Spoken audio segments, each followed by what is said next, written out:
Uh,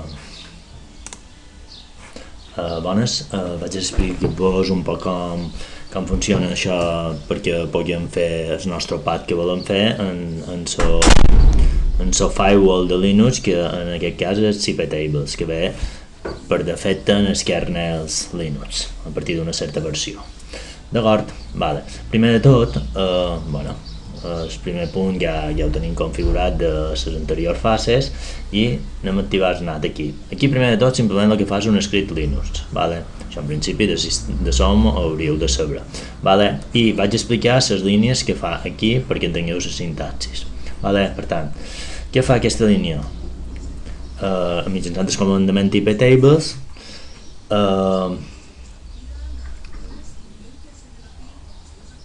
a la cadena forward, vale, forward vol dir funció d'encaminar paquets, vale? Per tant, què vol dir? Si el firewall rep un paquet que no és per ell, l'acció que fem mitjançant el paràmetre -j és acceptar, d'acord? Per tant, vol dir el firewall a partir d'aquí quan rep un paquet que no és per ell, de qualque manera, que és el que mos passa quan les rep l'encaminador i les enruta, per tant les accepta, ok? Per tant ho accepta, fa el que toqui, intenta reenviar per la interfície que toqui, fa les funcions d'encaminador, ok?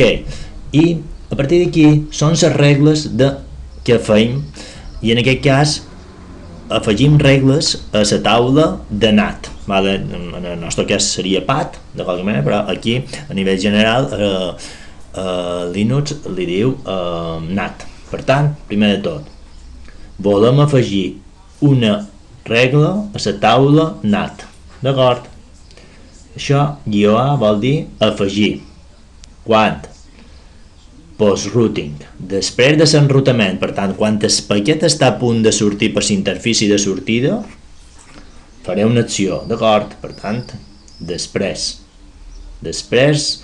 que surti de la interfície, per tant, i amb quines condicions ho faré? -s vol dir de sort, per tant, què vol dir això? Els que tinguin l'adreça IP origen, source, d'aquest rang, ok? Per tant, tots els paquets en què me venen en l'IP d'origen amb aquest rang faré NAT, i també els que surten -output per l'interfície Ethernet 0. I quina acció faré en -j? Mascarada, emmascarament, d'acord? Per tant, el que fem és emmascarar, per tant vol dir substituïm la IP origen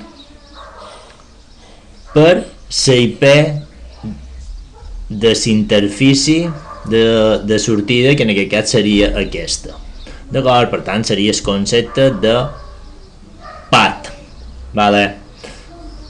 Per tant, això seria el que faria aquesta funció. Llavors, simplement aquí, donant permisos d'execució a l'script, i llavors, si en Linux executeu aquest script, ja en principi aquesta opció quedaria afegida. Per tant, què voldria dir? Si hem configurat bé aquests paràmetres, s'hauria de fer PAT i els paquets d'aquesta xarxa origen que hem configurat, enviant-los cap a internet, mos haurien de retornar. Per tant, d'acord, primera cosa feta.